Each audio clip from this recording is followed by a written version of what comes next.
The angel Gabriel was sent from God to a town of Galilee called Nazareth to a virgin betrothed to a man named Joseph of the house of David, and the virgin's name was Mary.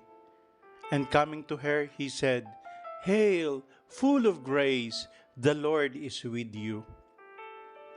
Ang kwento po ng pagbati ng Anghel Gabriel kay Santa Maria ay ang kauna-unahang misteryo sa pagsapit ng Diyos sa ating kasaysayan na atin namang pinagninilayan ngayon. Ito po ang ebanghelyo na ating matutunghayan sa ating pagdiriwang ng pagkareyna ng ating mahal na Birhen.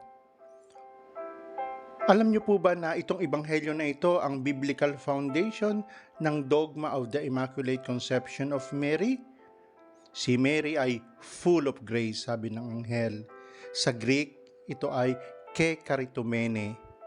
Kasama po dito sa sinabi ng anghel na fullness of grace kay Maria, ang revealed truth na siya ay ipinaglihing walang kasalanan. Tayo po ang nagluklok kay Maria bilang reyna ng ating buhay. Hindi nagpresenta si Maria sa atin na gawin na siya ay maging reyna. Tayo ang nagluklok, kaya magiging makahulugan ang ating pagdiriwang sa araw na ito ng kanyang pagkareyna kung siya ang pinipili natin, ang pinipili mo. Pinipili mo ba siya? Amen. At mula po dito sa Warsaw, Poland, kayo po'y aking binabasbasan sa ngalan ng Ama at ng Anak at ng Espiritu Santo. Amen.